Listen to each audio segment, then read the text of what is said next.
Hey everybody, Lady Cheryl here. Welcome back to my channel. If you're new, I hope you will find something that you can use in your gardening and that you will subscribe, like the video, and also share. Guys, it is February 27th, and I want to remind you guys that I had to put that heavy plastic over my garden beds because it got down to 14 degrees 10 days ago. And this is what all of my vegetables look like.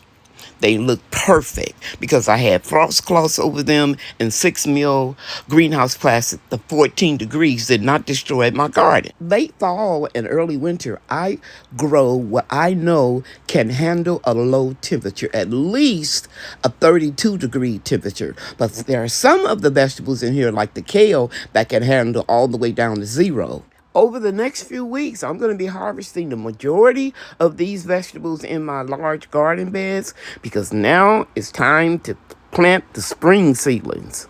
But before I can do that, I have to get them acclimated from growing inside to outside. So let me just show you a lot of the seedlings that I'm growing inside right now, and then I'm going to share with you a new way. I think it is easier to acclimate them this way, and I'm going to share it with you. That process is called hardening off, okay?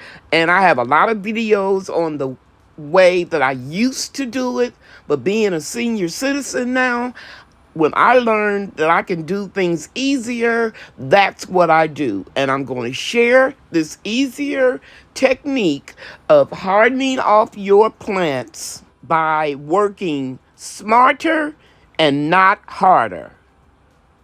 Now, the first thing I need to share with you that we got some good weather coming up. Now, in my last video, I told you that our last expected frost date is March 20th. Our high temperature was 82 degrees the other day. So I'm going to take advantage of this hot weather and I'm going to move some of my seedlings outside.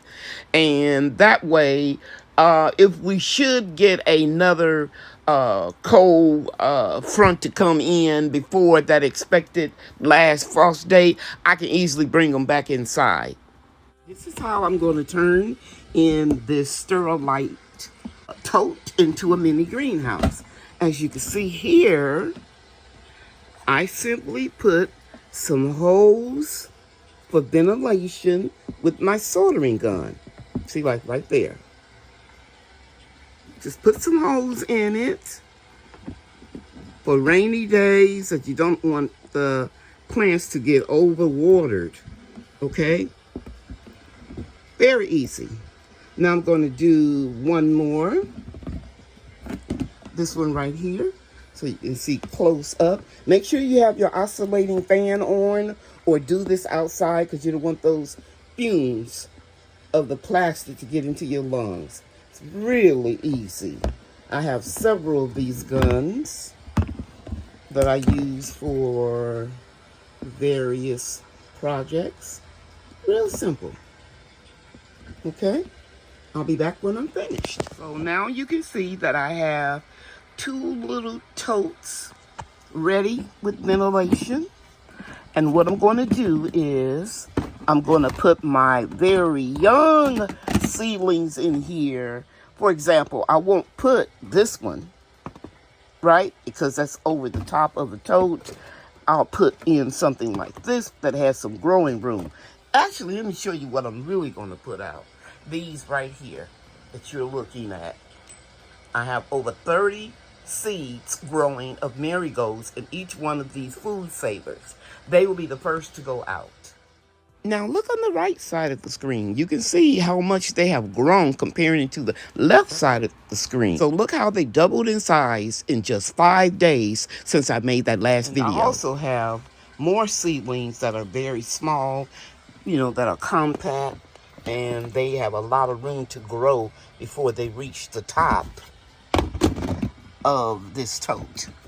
So we're going to wait until the sun starts going down so we won't have too much of the UV rays on here right away. But I'm gonna tell you, my experience has taught me that it really doesn't matter, because I can put these out as long as I have a shade cloth or a top on top of them that will filter the light. This is the way I started hardening off my seedlings about 2 years ago. This is basil that I started on the 21st, and I believe today is the 27th.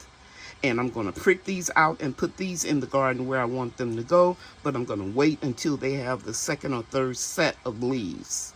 But this certainly will fit real nicely in here, as you can see.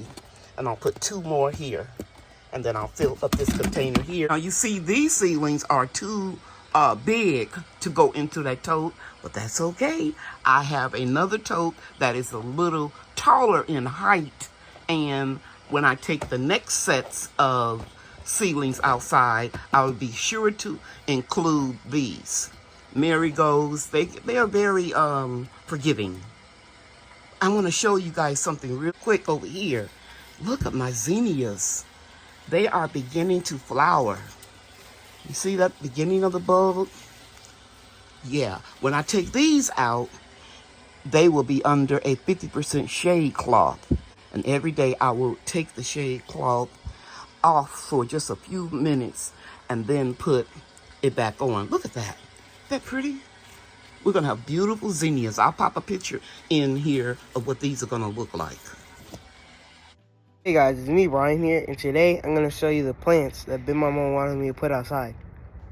I had my grandson, Brian, to take the majority of the very small marigolds outside, because I know that they can handle a lot of cold as well as a lot of heat and even drought. Also, I'm going to put the tops on these and put a brick on here. Now that the plants are secure and tight, they won't fly around and die. Okay, it's the next morning. It is February 28th, and I'm taking these bricks that my grandson put over here because it's very windy in North Texas. And you can see the condensation building up. You can see everything looks really good. And let's take the top off of this one. Looking good. And here are the 2 that I brought down. I'll let you see those. I'm going to keep the top on them a little bit longer. And then I have these over here. Now, what I'm going to do is put a shade cloth over the containers we brought out yesterday. Okay, so now you see I have this shade cloth over the 2 containers.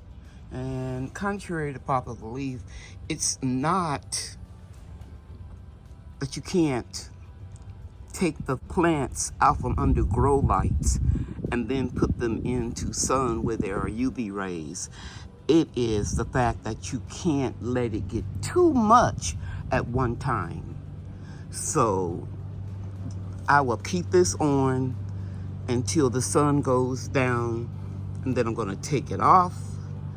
And every day I would just leave the shade cloth off longer and longer. Now, the ones over here that just came out, this top will filter the UV rays, and I won't put the shade cloth on them until tomorrow, because you can see that light will come in, but not harsh, direct sunlight. In other words, you just want to limit the amount of direct sunlight that your plants get. I hope I helped someone.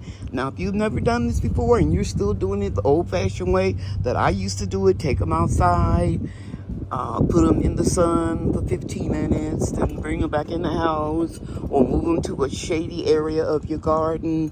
Then the next day, bring them out for 15 more minutes, like 15 plus 15 would be 30. Do that. But I challenge you to take just a few of your seedlings and do it the way I'm showing you, and you will see that it's less work and it's less stress on your body. I'm a senior citizen. I can't be going up and down the steps, coming out here to move these totes. So I learned how to do this easier way. I work smarter and not harder. February 28th, I did some really good work here. I've got 15 multicolored hyacinth bulbs. And right in here, these 3 containers, I planted my daffodils. May not seem like a lot to you, but I dug up some of the soil out of those containers over there. So I reused it in the bottom of these containers, and then I put some new Miracle-Gro potting mix on top. I got these bulbs from Holland Bulbs, which is the same company as Tulip World, while they were on sale. And I just left them in the box outside when we went through the cold freeze so that I knew I could plant them after everything, you know, got a little bit warmer. I could have actually planted them when it was real cold. I just didn't want to. In my next vlog, I'm going to continue to share with you the process of hardening off the easy way that I do it. I'm also going to give you updates on more seedlings that I'm growing in my houseplant hydroponic bedroom jungle. And I'm going to share everything that I do with you. So stay tuned. Hope that I encouraged you or motivated you in some way to grow food all year long. Thanks for watching, everybody. You know that I love you, and God loves you too.